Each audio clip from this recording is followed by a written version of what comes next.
వీళ్ళు నెమ్మదిగా కైలాసం నుంచి వస్తున్నారు. వచ్చేటప్పుడు కొంత దూరం వచ్చేటప్పటికల్లా పెద్ద మర్రి చెట్టు కనబడింది ఇక్కడ. అది ఎంత ఉందయ్యా అంటే 100 యోజనాల పొడవు, 75 యోజనాల విస్తీర్ణము అయిన పెద్ద మర్రి చెట్టు. అంత మర్రి చెట్టు ఎక్కడైనా ఉంటుందంటే కైలాసంలో ఉంటుంది ఇక్కడ.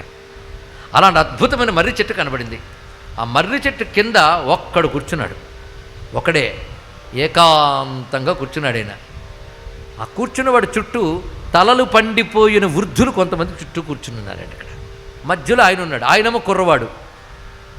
వాళ్ళు చూసి ఆశ్చర్యపోతున్నారు. చిత్రం వటతరోర్మూలే వృద్ధాశిష్యా గురుర్యువ గురోస్తు మౌనం వ్యాఖ్యానం శిష్యాస్తు చిన్న సంశయా.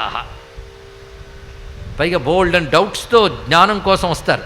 ఈ ప్రశ్న వేద్దాం, ఆ ప్రశ్న వేద్దామని. ఆయన ఏదైనా ఉపన్యాసం ఇస్తున్నాడేమో విన్నారు. ఏ సౌండు లేదు, మౌనంగా ఉన్నాడు ఆయన. చుట్టూ శిష్యులు ఉన్నారు. ఆ శిష్యుల ముఖాల్లో క్వశ్చన్ మార్కు లేదు. జ్ఞానం పొందిన తృప్తి ముఖంలో కనబడుతుంది. అంటే ఆ గురువు ఏం చెప్పాడు? ఏమీ చెప్పలేదు, మౌనంగా ఉన్నాడు ఇక్కడ. మౌనంగా గురువుగారు కూర్చున్నారు.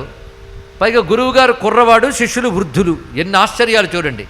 మర్రి చెట్టు కింద ఒక కుర్రవాడు, అదొక ఆశ్చర్యం. చుట్టూ శిష్యులేమో వృద్ధులు, రెండవ ఆశ్చర్యం. మూడవది నో లెక్చర్, నో ఉపన్యాసం, మౌనం. మౌనంతో వాళ్ళకి అజ్ఞానం పోగొట్టేశాడు. ఆహా, ఈయనెవడు, ఈయన దగ్గరికి వెళ్తే మనకి జ్ఞానం లభిస్తుందేమో అని వెళ్ళి సనకసనందనాథులు అక్కడికి చేరి ఆ శిష్యుల్లో వాళ్ళు అవి కూర్చుని చూశారు ఆయన్ని. చూసిన వెంటనే సర్వ సందేహాలు పటాపంచలైపోయాయండి ఇక్కడ. ఆయన చూపు పడితే చాలు.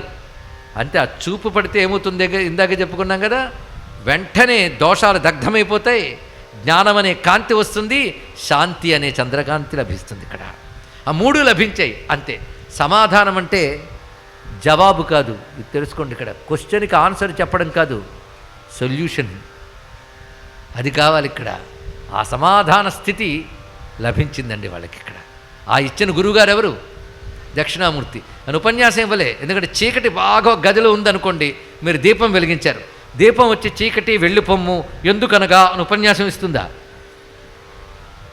అంటే దీపం వెలిగితే చాలు చీకటి పోతుంది, దక్షిణామూర్తి స్ఫురిస్తే చాలు అజ్ఞానం పోతుందండి. అటువంటి వాడు దక్షిణామూర్తి స్వరూపుడు.